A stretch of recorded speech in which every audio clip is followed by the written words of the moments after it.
Bien, y a nuestra izquierda tenemos al doctor Marc Gener, que es licenciado en Físicas y doctor en Química por la Universidad de Barcelona. Él estudió en muchos institutos, como el de Materiales de Barcelona, pero actualmente trabaja en el Centro de Investigaciones Metalúrgicas, en el CENIM, aquí ahora en Madrid, así que le tenemos ya más cerca, ¿no?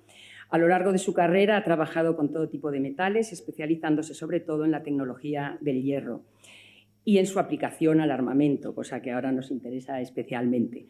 Su práctica profesional es interdisciplinar, integrando en los campos de la arqueometría, la arqueología experimental, el análisis funcional y los estudios de degradación y conservación de metales. Es muy bienvenido porque yo creo que siempre estamos en los últimos años a la búsqueda de datos arqueométricos y yo creo que él es un buen representante de cómo podemos interactuar o de la necesidad que tiene la arqueología de informaciones un poco más técnica que solo nuestras tipologías. Así que bienvenido también. Cedemos la palabra al doctor Gener con el título de Tecnología del hierro y armamento, una aproximación desde el ámbito prerromano. Gracias. Bueno, antes de nada, de nuevo, también agradecer tanto al público que nos atiende como al museo y a todos los por haber organizado estas jornadas, por haber hecho esta exposición y por habernos reunido aquí. Y también a todos los colegas que han hecho posible la charla, el evento y la charla que voy a darles, porque esta charla, una de las cosas de las que voy a hablarles es de que nada de lo que conseguimos lo conseguimos solos. Vamos a hablar, el tema de la mesa es de cultura material, de estudio de cultura material. En este caso concreto, de cultura material de armamento celtibérico. El armamento celtibérico constituye un conjunto singular. Ya lo hemos podido ver, como decía mi colega, el ser el último de la mañana tiene sus ventajas y es que me han ahorrado muchas presentaciones porque muchas de las cosas que quería comentar para dar un poco de contexto ya se han dicho. No voy a tener que hacer cosas de tipología y podré centrarme exactamente en qué es de lo que vamos a hablar hoy. Hablamos de armas. Cuando nos aproximamos a la cultura material, lo que hacemos es estudiarla. Si hablamos de arqueometría, que es una de las ramas del estudio de la cultura material, lo que hacemos es analizarlo. Aplicamos toda la potencia que tiene nuestro conocimiento, tanto analítico como tecnológico, como humanístico, y obtenemos información sobre el objeto. En el caso de los análisis, el resultado de este análisis, de este estudio, suele ser una respuesta a la pregunta de cómo está hecho el objeto. Sin embargo, la respuesta que estamos buscando es a la pregunta de por qué el objeto está hecho de la manera en la que está hecho y no es de otra manera. Esta pregunta es la que nos enlaza el objeto con el auténtico sujeto del estudio al que se dedica nuestra disciplina, que es el ser humano. Entonces, ¿por qué los objetos son como son? El tema es que los objetos son el fruto de toda una serie de elementos que los rodean. Los objetos son el producto de una sociedad que aporta toda una serie de elementos intangibles que luego se ven reflejados en el objeto. Son el producto de una función de este objeto. Averiguar cuál es esa función específicamente nos permitirá entender mejor por qué ese objeto es como es. Y es fruto también de una tecnología disponible en ese momento que nos proporciona los medios para poder hacer que ese objeto cumpla la función que tiene que cumplir. Es solo teniendo en cuenta todo esto que podemos entender qué hace ahí ese objeto, qué estamos mirando, qué nos puede contestar. Para eso se necesita mucha especialización y sobre todo se necesita mucha colaboración.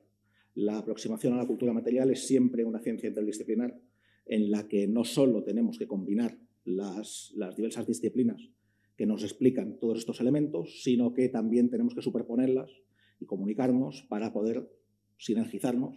Es una palabra que está muy denostada últimamente, pero es la verdad. No solo sumamos, sino que multiplicamos para poder entender el objeto. Y los objetos de los que vamos a hablar son armas. Y las armas son herramientas. Herramientas para un oficio muy específico, que es el ejercicio de la violencia. Y esto es algo que tampoco podemos ignorar. Tenemos que tomárnoslo como lo que es, pero no podemos, sobre todo es importante, no podemos olvidar que estos son herramientas específicas para la violencia. Y cuando digo específicas lo digo con toda la intención. Son herramientas especializadas. Una piedra, en un momento determinado, es una herramienta para la violencia. La pata de una silla puede servirnos para la violencia. Las armas son objetos diseñados específicamente para herir, para ejercer esa violencia de manera eficiente. Y esto es algo que tenemos que tener en cuenta cuando nos aproximamos al estudio. En este caso, lo que estudiamos cuando estudiamos las panoplias celtibéricas, estudiamos armas para la guerra, para el combate entre seres humanos. No son armas para la caza, no son armas para rituales, sino son armas para ser utilizadas. Y esto, como lo sabemos, nos lo dicen los propios objetos. Nos aproximamos con esta idea al objeto y empezamos a extraer información de él. Las primeras observaciones son simplemente organolépticas, visuales, táctiles. El objeto nos proporciona información gracias a ¿qué? Gracias a su forma, gracias a sus dimensiones, gracias a su distribución de masas, al material del que está hecho. Todo esto nos proporciona información. Una espada más larga significa una cosa, una espada más corta significa otra cosa. El tamaño de la empuñadura, la presencia o la ausencia de una guarda, cómo esta guardia interacciona con la mano, cuál es el peso del pomo, dónde está el punto de equilibrio de esta arma. Toda esta información nos proporciona datos para entender por qué cuál es el uso esperado de este objeto. Al final, esto constituye un vehículo para relacionar el objeto con su entorno, que es, de nuevo, lo que siempre estamos intentando buscar. Otra de las fuentes que tenemos, además de la información, de los análisis físico-químicos que podamos tener, es la literatura. En esta época, sobre todo hacia el final del periodo que nos ocupa, empezamos a tener documentación que nos habla de la cultura de la que estamos hablando y el específico del armamento. Esta es una cita muy clásica de Diodoro Sículo que habla sobre los celtíberos y su armamento.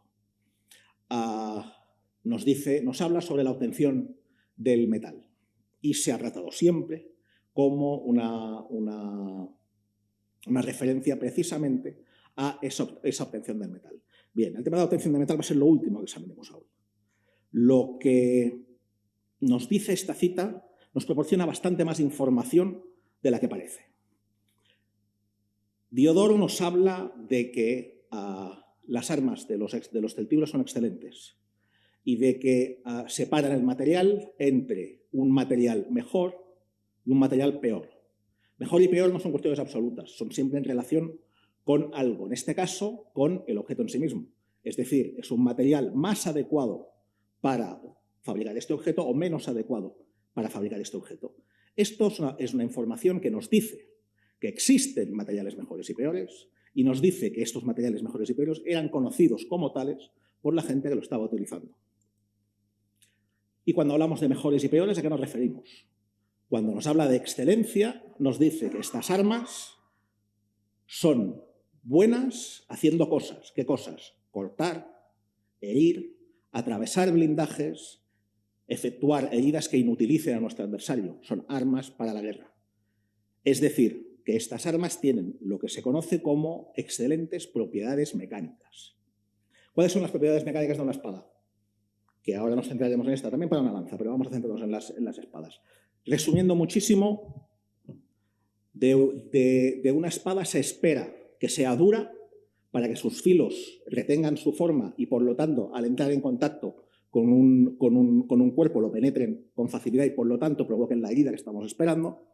Pero, por otro lado, necesitamos que la pieza tenga una cierta tenacidad y resiliencia, es decir, sea capaz de aguantar su propio peso, su propia forma y los impactos que pueda recibir. Queremos que la espada dure y queremos que sea capaz de aguantar los golpes que no hieran. ¿Qué problema hay? la dureza y la resiliencia son propiedades contrapuestas. Cuando un objeto es duro, es frágil. Cuando es tenaz, es blando.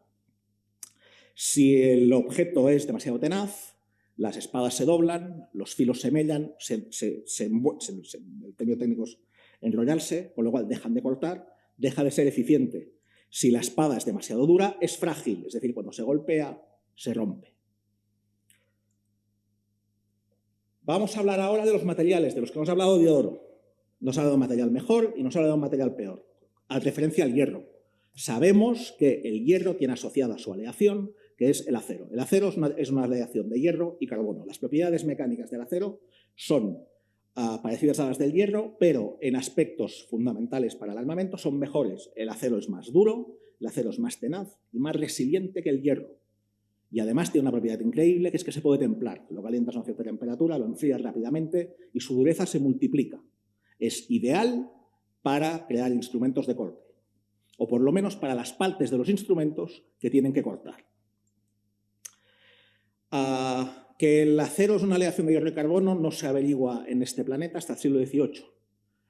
Nuestros antepasados no sabían, los celtíberos desde luego no sabían que el carbono era el responsable de que el acero fuera como es. Sin embargo, sabían que extraían un material con propiedades extraordinarias. El carbono puede entrar dentro del hierro a partir de su superficie. Es un fenómeno en el que entra en forma de gas, entra en contacto con el hierro, estoy simplificando muchísimo, y penetra dentro de él. Si lo hace en un material con un cierto volumen, esto es un proceso extremadamente lento, quiere mucha temperatura y muchísimo tiempo. Es decir, que si lo hacemos de una superficie, de un objeto grande hacia adentro, cuando lo estudiemos por dentro veremos que existe un gradiente de carbono entre la superficie y el núcleo. Si, en cambio, al producir el acero en el horno se cambian las condiciones, el acero se distribuye de una forma mucho más homogénea. Es decir, podemos averiguar, tenemos maneras de ver si el carbono se ha obtenido en un proceso posterior a la fabricación del hierro o durante la fabricación del hierro. El hierro se fabrica en hornos. No voy a extenderme en las tipologías de los hornos, pero básicamente lo que hacemos es hacer un agujero en el suelo, lo llenamos con mineral, que previamente lo tostamos, añadimos combustible, necesitamos una temperatura muy alta, utilizamos carbón vegetal en esta época. Esto producirá, para los arqueólogos, para la gente que se dedica a la arqueología, producirá escorias, que luego podemos estudiar, que nos dan ideas sobre las condiciones de los hornos, y hay que inyectarle cantidades ingentes de aire. Esto quiere tiempo, paciencia y bastante técnica. El resultado, los hornos en la Celtiberia son hornos que, sobre todo en la época tardía, son muy sofisticados.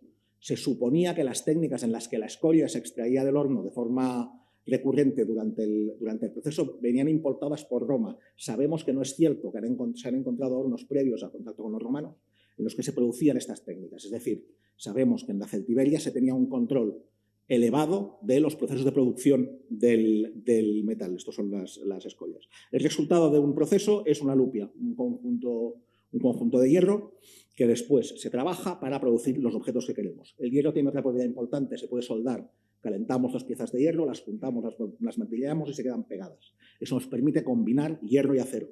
Y eso es exactamente lo que vemos que ocurre en las piezas de la península ibérica de estos periodos, las pocas que se han podido estudiar. Los estudios del interior de estos materiales son destructivos. Hay muy pocos realizados, ninguno en la Celtiberia. Hay algunos en la zona de la meseta, otros en la zona del Levante, pero son muy escasos. Sin embargo, la información que obtenemos es que los celtíberos conocían, la gente en la península ibérica conocía perfectamente la diferencia entre el hierro y el acero, y lo sabemos porque utilizaban el acero, que es más difícil de obtener, solo en los sitios en los que el acero va a ser óptimo, en los filos de las armas, en las zonas de ataque de los arados, en las puntas de los clavos. Es decir, conocían perfectamente el material. Diodoro nos habla del tema de que la separación entre el hierro y el acero se hacía por corrosión. Enterrabas el material y lo que sacabas era la parte más noble. Eso es mentira. Sin paliativos. No funciona así. La corrosión es otra cosa. El hierro y el acero no se corroen a un ritmo lo bastante distinto como para que sea viable separar el hierro del acero de esta manera. Es más, lo que saques probablemente seguirá siendo una mezcla de hierro y acero. No sabemos de qué nos estaba hablando Diodoro. Podemos hacer especulaciones sobre qué era ese proceso que estaba describiendo. Sabemos, sin embargo, que todo lo demás es cierto. El material con el que se trabajaba en esta época en la península ibérica, en términos de armamento, era excelente. En comparación con otras partes de Europa, era igual o superior a armamento celta centroeuropeo y laténico y de Hallstatt, por ejemplo. Sin embargo, tengo que reivindicar que esta parte del discurso de Diodoro es completamente falsa. Lo cual, de nuevo, nos recuerda que hay que aproximarse a las fuentes de manera crítica y utilizarlas como fuentes adicionales al resto de material arqueológico, técnico, analítico que utilizamos. Y procurar quitarnos los sesgos con los que trabajamos, como los sesgos de confirmación, los sesgos de género o nuestros sesgos modernistas para estudiar la cultura material en general y la que hemos visto hoy, que es la del armamento celtibérico. Gracias.